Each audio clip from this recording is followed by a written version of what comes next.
Hello everyone, welcome back to my channel. My name is Mike, and of course this is Basement Lettuce. Today we're out of the basement and in the kitchen. It's that time of year where the leaves are changing, the wood stove is lit, and it's time to light another stove so that we can go ahead and make a pumpkin pie. The first question that you gotta ask is, how do you get a recipe for pumpkin pie?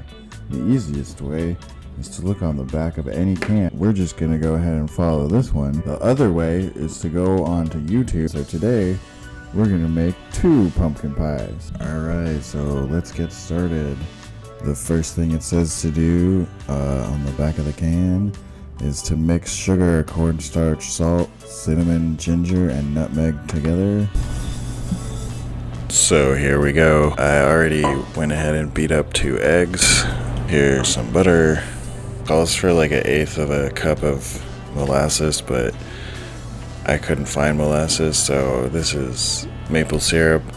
And as you can see, my measuring cup only goes to 1/2 cup, so question mark amount of maple syrup. Got I believe it's a 1.5 cups of milk, but you can see, who knows with this measuring cup. Alright, and then the centerpiece of the pie, of course, the pumpkin.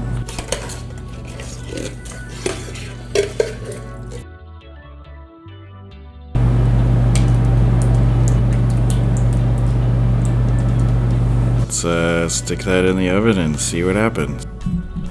Alright, so we're gonna bake at 450 for 15 minutes, and then the part that I'm jealous of everyone watching the video, so you get to jump ahead, 50 minutes at 350 degrees. So I'll see you all later.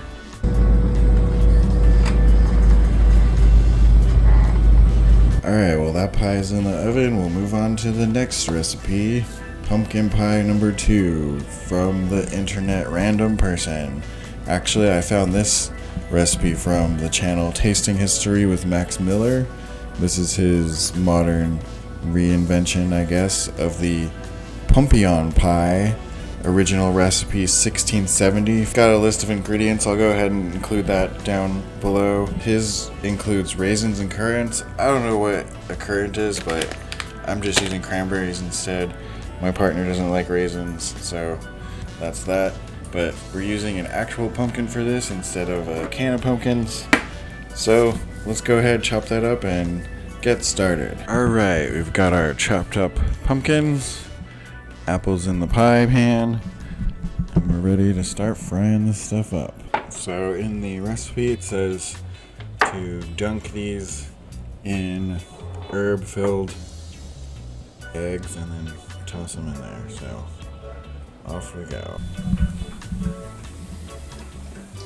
And then it says once these are soft, which they seem to pretty much be, to take them and pour them into a mixture of the remaining ingredients, and then we'll go ahead and mix all that together. Alright, here it is poured over the apples.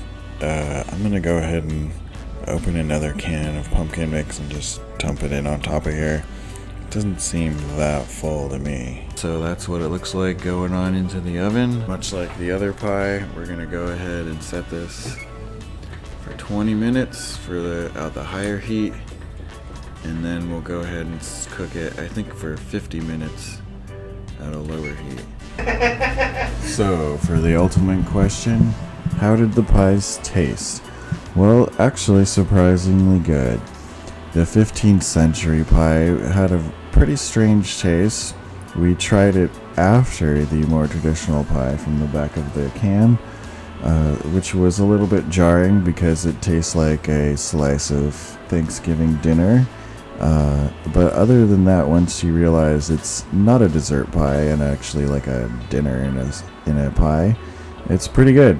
My friend ended up taking the last of it home with him, and there was only 1 slice of the regular pie left after Halloween, so I think that speaks for itself. Anyway, thanks for enjoying my video.